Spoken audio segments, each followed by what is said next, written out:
और फिर पता है क्या हुआ? क्या हुआ बता? मैंने जैसे ही थैला खोला उसमें 3 आलू थे और कम से कम 5 लौकी। हैं? पर वो कैसे? अरे मैंने इन्हें कहा था कि 3 किलो आलू लाना और आधा किलो लौकी, पर ये वहां जाकर भूल गए और 3 किलो लौकी ले आए और आधा किलो आलू। बता, ऐसे हैं ये। कमाल ही हो गया ये तो। फिर तूने उन्हें कुछ कहा नहीं? कहती क्या, पहले तो मुझे समझ ही नहीं आया, फिर जब मैंने दिमाग लगाया तो समझ में आया कि भुलक्कड़ राम सब्जी गलत तौल से ले आए हैं। फिर जब मैंने इन्हें इनकी समझदारी बताई तो खुद भी हंसने लगे। अच्छा, फिर मैंने कहा कि अब आपने गलती की है तो इसका खामियाजा तो आपको भुगतना पड़ेगा। अच्छा, फिर तूने क्या करवाया जीजू से? मैंने कहा कि अब इतनी लौकी का क्या करें, तो खुद से ही बोले कि चलो लौकी की बर्फी बनाते हैं। और पता है, मैंने तो बहुत कम काम किया और सारी बर्फी इन्हीं से बनवाई। अरे वाह, तो कैसी बनी इतनी सारी लौकी की बर्फी? एक नंबर की बकवास, एक पीस खाकर ही फेंकनी पड़ी सारी की सारी। इनका चेहरा तो बस देखने लायक था, घर में सब लोग इन पर हंसे ही जा रहे थे। ये है सुधा और उसकी बचपन की सहेली जया। सुधा की शादी 2 साल पहले सुरेश के साथ हुई थी। सुरेश अपनी माँ कमला और छोटे भाई जयेश के साथ रहता था। कई दिन बाद जब सुधा अपने माता पिता से मिलने अपने मायके आई तो उसके आने की खबर मिलते ही उसकी बचपन की सहेली जया भी उससे मिलने चली आई, जो उसी के मोहल्ले में रहती थी। दोनों बचपन की सहेलियां थी और एक दूसरे पर जान छिड़कती थी। उस दिन दोनों ने ढेर सारी बातें की और फिर जब जया अपने घर जाने लगी, अच्छा अब मैं चलती हूँ, 2 घंटे हो गए यार बात करते करते, बिल्कुल पता ही नहीं चला। चल अब तू भी आराम कर। अरे यार शिट, क्या हुआ? देख, तुझसे बतियाने में तुझे तेरा गिफ्ट देना तो भूल ही गई। हैं? मेरा गिफ्ट? पर किस खुशी में? अरे कुछ नहीं, मैंने जब सुरेश को तेरे बारे में बताया तो उन्होंने मुझसे कहा कि मैं तेरे लिए कोई गिफ्ट लेकर जाऊं, तो बस मैंने ले लिया। ये देखना कैसे है। वाह, कितनी प्यारी इयररिंग्स है यार, कसम से अब ना मुझे तुझसे जलन हो रही है। जलन? पर क्यों? कितने प्यारे हस्बैंड मिले हैं तुझे यार, कितनी केयरिंग है। काश मेरी शादी उनसे हो गई होती। चल पगली, वैसे तेरे पास एक मौका है। हैं? क्या बोल रही है? अरे मैं अपने देवर जयेश की बात कर रही हूँ, वो बिल्कुल अपने भैया की कॉपी है और तेरे लिए एकदम परफेक्ट है। बोल, बात चलाऊं क्या? चल पगली, ओके बाय। जया शर्माते हुए वहां से चली गई। सुधा 1 हफ्ते के लिए अपने मायके आई थी और जया उससे रोज मिलने आती थी। और फिर जब सुधा के ससुराल वापस जाने का वक्त आया तब, क्या यार अब तू चली जाएगी? कितना मजा आया ना 6 दिन। हाँ यार, तेरे साथ 6 दिन कैसे बीते पता ही नहीं चला। साथ में शॉपिंग करना, गोलगप्पे खाना, सच में बचपन की सारी यादें ताजा हो गई यार। मुझे तेरी बहुत याद आएगी। हाँ मुझे भी। अच्छा सुन ना, तूने क्या सोचा फिर उस बारे में? किस बारे में? अरे पगली, शादी तो करेगी ना कहीं, तो मेरे ही घर आ जाना, मिलकर खूब मस्ती किया करेंगे। हैं? तू सच में कह रही थी क्या उस दिन? और नहीं तो क्या, तुझे क्या लगा मजाक कर रही हूँ मैं? और क्या, देख मेरी तो अरेंज मैरिज हुई थी, इसलिए मैं तो सुरेश को जानती भी नहीं थी, पर मेरी किस्मत देख कि मुझे कितने केयरिंग और लविंग हस्बैंड मिले। और भरोसा रख, जयेश भी वैसा ही है और मैं गारंटी दे रही हूँ उसकी। और वैसे भी अगर तू मेरी देवरानी बनकर आएगी तो सोचना, फिर तो मजा ही आ जाएगा। रोज शॉपिंग और रोज गोलगप्पे, एक बार सोचकर तो देख। पर कुछ नहीं। अरे मेरी देवरानी बन जाएगी तो जिंदगी भर साथ रहेंगे हम दोनों, एक घर में एक छत के नीचे। प्लीज हाँ बोल देना यार। अच्छा ठीक है बाबा, पर बात किससे करूं, कैसे करूं, मतलब कि अरे उस सब के लिए मैं हूं ना, तू बिल्कुल चिंता मत कर। इतना कहते ही सुधा ने खुशी में जया को जोर से गले लगा लिया। दोनों सहेलियां बहुत खुश थीं।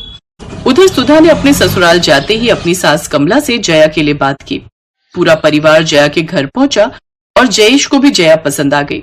चटमंगनी पट ब्याह होते ही जया अब सुधा की देवरानी बनकर उसके घर आ गई। दोनों सहेलियों का ससुराल अब एक था। और फिर सुधा, अब तो तू खुश है ना?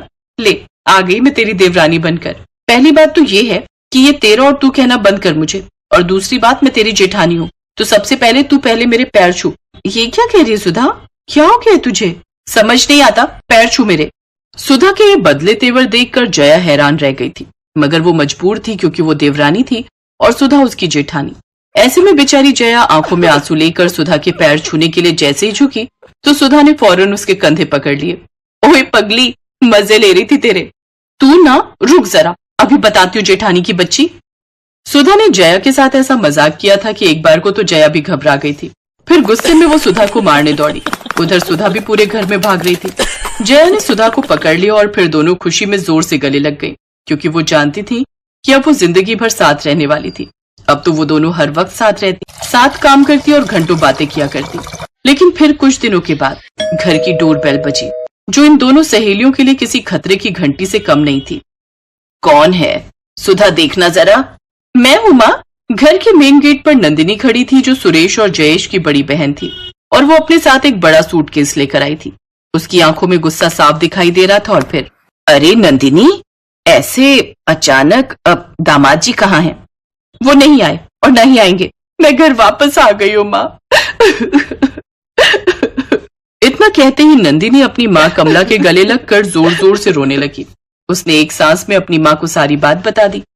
तू चिंता मत कर, जब तक तू चाहे यहीं रह। कमला की बात सुनकर जया और सुधा एक दूसरे की शक्ल देखने लगी।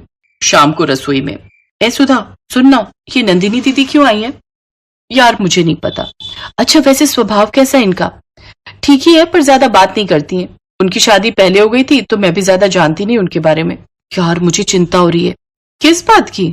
अरे यार, अभी तक तो हम लोग खूब मस्ती करते थे, मम्मी जी को भी कोई दिक्कत नहीं थी, पर नंदिनी दीदी मुझे थोड़ी खूंखार टाइप लग रही है। चल पगली, ये सब मत सोच और अपना काम कर। जया का डर सही था। नंदिनी को ज्यादा हंसी मजाक पसंद नहीं था, और इसीलिए अब नंदिनी की वजह से सुधा और जया भी घर में शांत ही रहने लगे। फिर एक दिन खाने पर, अरे जया, दाल तुमने बनाई है ना? हाँ जी मम्मी, मैंने बनाई है। एक बार चख कर तो देख, कितना तेज नमक है।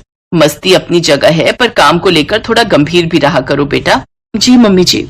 कमला गुस्से में खाने की मेज से उठकर चली गई। उसके बाद नंदिनी भी खाना छोड़कर चली गई, और ये देखकर जया और सुधा घबरा गए। अरे यार सुधा, तू देख नहीं सकती थी क्या? मैंने कहा था कि दाल में नमक डाल दे, ये थोड़ी ही कहा था कि उसमें नमक भर ही दे। फालतू में डांट पड़वा दी मम्मी जी से। तेरी कसम यार, मैंने ठीक ही डाला था, पर पता नहीं कैसे नमक इतना तेज हो गया। तू रहने दे यार, बस एक काम दिया था तुझे। इतना कहकर जया गुस्से में वहां से चली गई। बाद में सुधा ने उसे मनाने की बहुत कोशिश की, लेकिन जया नहीं मानी। फिर कुछ दिनों के बाद, जया सुनना, क्या कर रही है? कपड़े धो रही हूँ। बता यार, मेरी एक साड़ी धो देगी क्या प्लीज? हाँ हाँ ठीक है, ला दे दे। जया ने गुस्से में सुधा से उसकी साड़ी ले ली। उधर कपड़े धोकर जया छत पर गई और सारे कपड़े सूखने के लिए डाल दिए। थोड़ी देर बाद सुधा अपनी साड़ी लेने छत पर गई तो उसने देखा कि उसकी साड़ी पहले से भी ज्यादा गंदी थी और छत के कोने में जमीन पर पड़ी थी। ये देखते ही सुधा भड़क गई और तेजी से नीचे उतरी। जया, ओ जया, अगर तुझे साड़ी नहीं धोनी थी तो साफ बोल देती ना, उसे ऐसे फेंकने की क्या जरूरत थी? देख, मैंने तुझे कहा था कि मैंने जानबूझकर नमक तेज नहीं किया था, पर तू है कि अब उस छोटी सी बात का बदला लेने पर आ गई। जा, मुझे तुझ सबसे कोई बात नहीं करनी। ओए सुन, तू क्या बात नहीं करेगी मुझसे? मैं ही तुझसे बात नहीं करूंगी। अब से भाड़ में जा तू, समझी? जया के इतना कहते ही दोनों में लड़ाई शुरू हो गई। तभी वहां उनकी सास कमला आ गई और फिर, अरे ये क्या कर रही हो तुम दोनों? आपस में मत लड़ो। देखिए ना मम्मी जी, इसने मेरी साड़ी फेंक दी। मम्मी जी कसम से मैंने नहीं फेंकी, बल्कि इसी ने दाल में नमक तेज कर दिया था उस दिन। मम्मी जी से कह दो कि ये यहाँ से चली जाए, वरना मैं कुछ कर बैठूंगी। तुम दोनों चुप हो जाओ। तुम दोनों कहीं नहीं जाओगी। यहाँ से जाना किसे चाहिए ये मैं जानती हूँ, और वो तुम दोनों नहीं बल्कि नंदिनी है। कमला की बात सुनकर हर कोई हक्का बक्का रह गया और पास ही खड़ी नंदिनी के तो पैरों तले जमीन ही नहीं रही। और फिर, क्या? पर मैंने क्या किया माँ? इस सब में मेरा क्या कसूर? मैं सब जानती हूँ नंदिनी, तू अपनी जेठानी से लड़कर यहाँ आई थी। मुझे लगा तू परेशान है, इसलिए मैंने तुझे वापस जाने को नहीं कहा, लेकिन तू तो मेरे ही घर को उजाड़ने लगी। मेरी दोनों बहुओं में लड़ाई कर दी। उस दिन दाल में जब तूने नमक डाला था तो मैंने सब देख लिया था। मैं तो बस जय को डांट कर तेरे इरादे भांप रही थी, और आज मैंने खुद देखा कि कैसे तूने छत पर जाकर सुधा की साड़ी तार से नीचे गिराकर उसे गंदा किया। अब बस बहुत हो गया। इससे पहले कि मैं कुछ गलत कह दूं, चली जा अपने घर। और तुम दोनों, तुम तो बचपन की सहेली हो ना, फिर एक दूसरे पर इतना भी भरोसा नहीं है। ऐसी कैसी दोस्ती है ये? चलो एक दूसरे से माफी मांगो। सच्चाई जानकर सुधा और जया एक दूसरे के गले लगकर रोने लगी। दूसरी तरफ अपनी पोल खुलने के बाद नंदिनी चुपचाप सूटकेस लेकर बाहर निकल गई।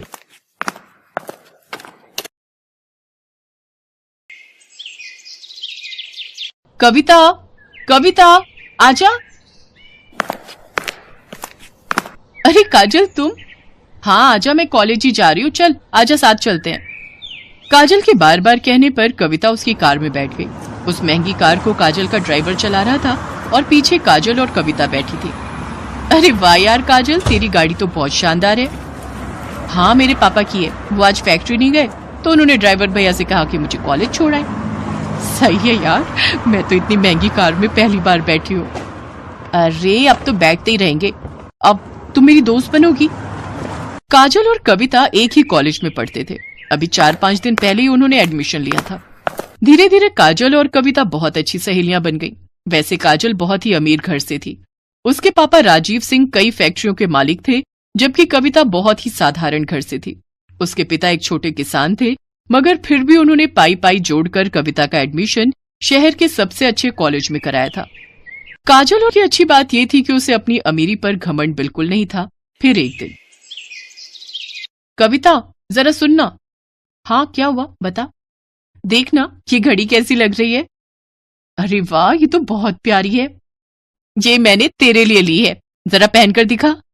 नहीं यार, मैं कैसे इतनी महंगी घड़ी। चुप कर और चुपचाप पहन ले, और ज्यादा मत सोच। जब तेरा मन करे तो मुझे भी दे देना कुछ। पर मेरे पास तुझे देने के लिए कुछ भी नहीं है। चल बहानेबाज, अभी मत दे, पर कभी तो दे देना। अच्छा ठीक है। गुजरते वक्त के साथ दोनों की दोस्ती और गहरी होती गई। दोनों का ज्यादातर वक्त एक दूसरे के साथ ही बीतता था। और फिर एक दिन, कविता ये लड़का कौन है यार, इससे पहले तो कभी नहीं देखा इसे। कौन, वो हैंडसम? सच में बड़ा कूल दिखता है यार। उनका नाम आकाश है और वो हमारे सीनियर हैं पगली। तो क्या हुआ? ओए जरा कंट्रोल में। मैंने सुना है कि बड़ा ब्रह्मचारी टाइप लड़का है। कॉलेज की सारी लड़कियां उस पर फिदा हैं, पर वो किसी को घास नहीं डालता। अच्छा तो तू देख, अब इसकी तपस्या तो काजल नाम की ये अप्सरा ही भंग करेगी। हट बेशर्म कहीं की। आकाश पर काजल का दिल आ गया था। शुरू में उन दोनों में हाय हलो हुई और फिर धीरे धीरे उनमें प्यार भी हो गया। काजल को उसका प्यार मिला तो कविता बहुत खुश हुई। लेकिन फिर एक दिन, काजल, फाइनल रिजल्ट आते ही मैं यूएस चला जाऊंगा। यूएस? पर क्यों? वहां मेरी प्लेसमेंट हो गई है और जिस कंपनी ने मुझे हायर किया है वो चाहती है कि मैं पहले यूएस में उनके हेडक्वार्टर में 1 साल काम करूं और सीखूं, और फिर वो मुझे इंडिया वापस भेजेंगे। पर मैं 1 साल कैसे रहूंगी तुम्हारे बिना? कहते हैं सब्र का फल मीठा होता है पगली। अरे तू कब आई? जब तुम दोनों आशिकी फरमा रहे थे। सुन, जाने दे आकाश को। वो वहां नहीं जाएंगे तो जॉब कैसे लेंगे? क्यों, मैंने सही कहा ना? बिल्कुल सही। काजल बस 1 साल दे दे मुझे, फिर मैं तुम्हारे पापा से तुम्हारा हाथ मांगने आऊंगा। ठीक 1 महीने बाद आकाश काजल से विदा लेकर विदेश चला गया। काजल उसे याद करती और हसीन सपने बुनती, लेकिन होनी को तो कुछ और ही मंजूर था। अचानक काजल ने कॉलेज आना बंद कर दिया। उसका फोन भी बंद आ रहा था। कविता को उसकी चिंता होने लगी तो एक दिन वो काजल के घर ही पहुंच गई। वहां उसका सामना काजल के पिता राजीव सिंह से हुआ। कौन हो तुम और क्या चाहिए? जी मैं वो काजल की दोस्त हूँ। उसे कुछ नोट्स देने आई थी। नोट्स? उनकी कोई जरूरत नहीं है, अब हो गई काजल की पढ़ाई। पर अभी कैसे? अभी तो लास्ट सेमेस्टर बाकी है ना अंकल। कह दिया ना तो कह दिया, चली जाओ यहां से और दोबारा कभी मत आना। कविता को कुछ समझ नहीं आ रहा था। वो उदास होकर वहां से जाने लगी, लेकिन घर के बाहर निकलते ही उसकी तरफ एक कागज की बॉल गिरी। कविता ने उस कागज को खोलकर देखा तो लिखावट काजल की थी। मुझे बचा ले कविता, प्लीज। कविता को समझ आ गया था कि कुछ तो गड़बड़ जरूर है, लेकिन उस वक्त वो चुपचाप वहां से चली गई। फिर अगले दिन एक औरत घूंघट ओढ़े और हाथ में झाड़ू लिए काजल के घर में दाखिल हुई। किसी ने उसे अंदर आने से नहीं रोका। असल में घूंघट के अंदर कविता थी, जो काजल के घर में काम करने वाली बाई बनकर आई थी। घर में आते ही उसने काजल को ढूंढना शुरू कर दिया और जैसे तैसे वो काजल के कमरे तक पहुंची गई। लेकिन कमरे का नजारा देखकर कविता हैरान रह गई। काजल का मुंह और हाथ पैर बंधे हुए थे। काजल, ये सब क्या है? किसने किया ये? कविता तू आ गई, भगवान का शुक्र है। कविता, मेरे पापा ने मेरा सौदा कर दिया है।